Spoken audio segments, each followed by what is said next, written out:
Hey everybody, this is Hollow. I'm gonna make a tutorial for Photoshop for you guys that are new to it or want to learn something. This is probably gonna be a quick tutorial, so don't expect anything great. To start off, let's go to File New, and in the New menu, we'll just name this Tutorial. If I spelled that right. Width, just do a good basic size, 500, height 150.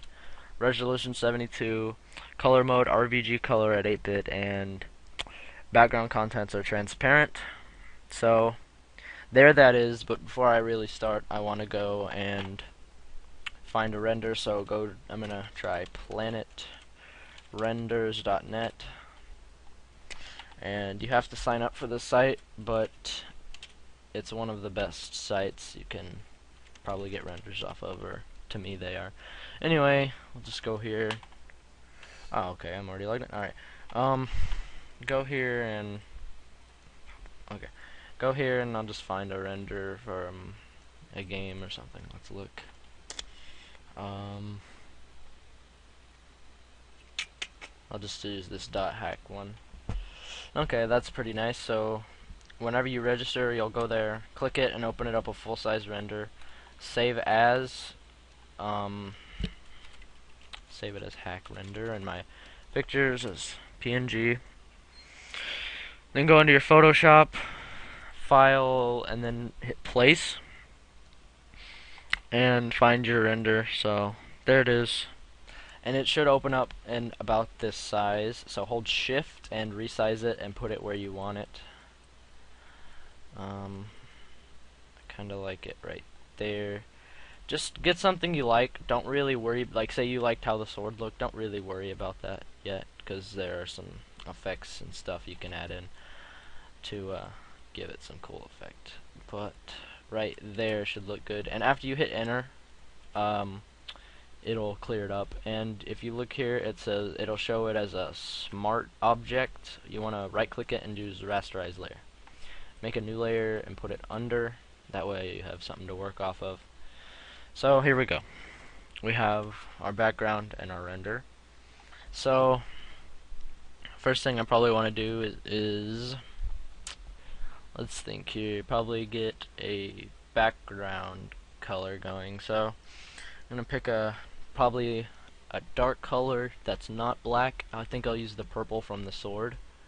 So I'll grab the, where is it, paint dropper tool, or eyedropper tool, and that just lets you, like say you like the certain color and you want to match it, use the eyedropper and click it, and the eyedropper will find the color for you.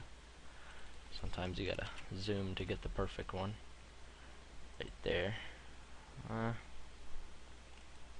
Okay, so there we go. Now you can do G, which is the paint bucket tool, and fill it in.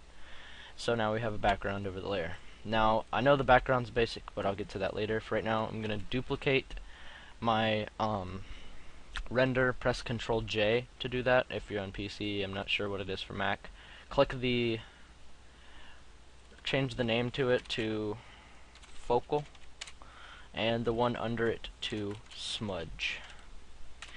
Now we have the two layers. So I'm going to click my smudge layer and choose the smudge tool, and then go into my brushes, and let me quick reset brushes real quick. Find the chalk 36 and drop it down to 32 pixels. So you have this, and then go into your little brushes presets and mess around with it, and check your preview down here, but kind of look at what I'm going for if you want a nice turnout for whenever you're smudging. Scattering, put it up a little, and then other dynamics, the strength to low. So there we go. Okay, so now what you're going to do is go on your smudge layer, and now you want to look for a flow. So I'm looking at the flow to be sort of from where his sword, like the flow of his sword, so probably a top left to bottom right. So kind of start smudging that way. I'm going to hide my top layer so I can kind of get going, and just keep the flow so you can You know, keep everything looking nice. Keep your flow going. And then a little technique I've learned with flowing, I mean not flowing, smudging is if you like a particular color, you can keep using the smudge. See, like, say I like the gray of his hair, I could just keep dragging it until it goes out more and more and more. And it's pretty helpful if you don't want it to look a whole lot like you just took a render and smudged the character. So, keep doing that, keep doing that. Alright, getting something here. I'm not gonna go for something real great. I'm just kind of showing you guys a little smudging tutorial so you can get that down, because smudging can help a lot in Photoshop. It adds some good effects. Okay, let's drag the gray down so we have a better color to it. Okay, that should be good.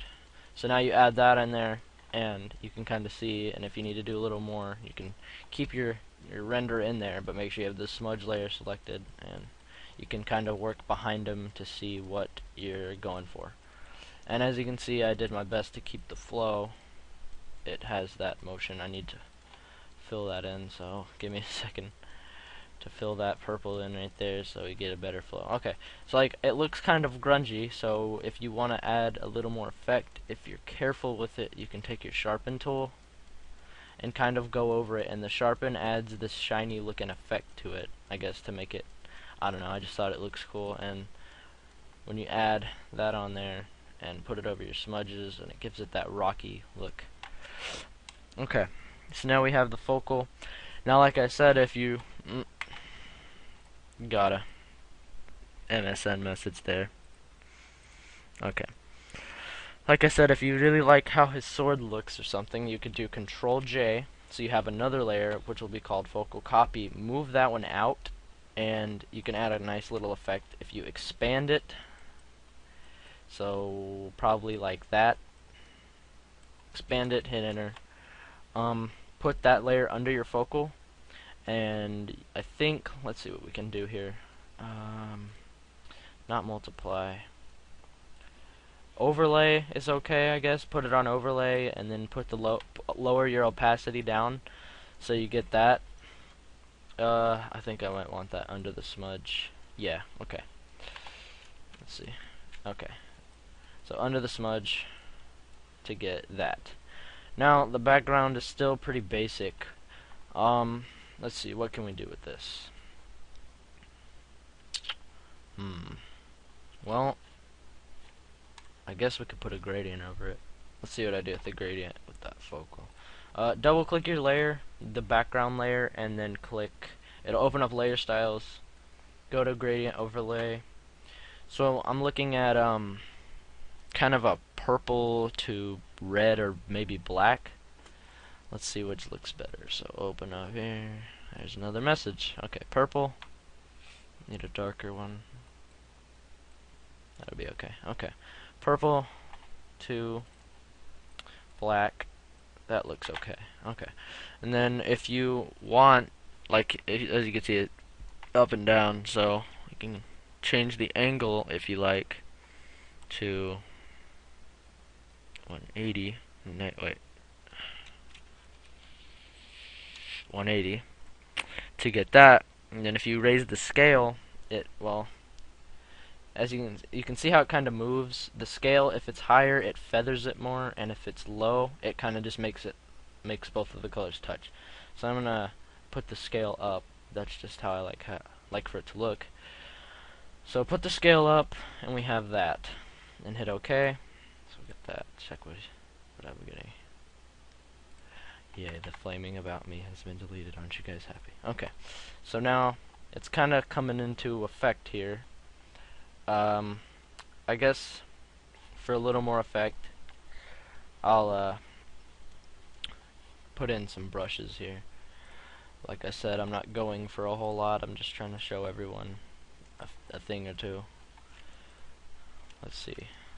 Remember, you got to keep your flow, or you can kind of screw yourself over with this.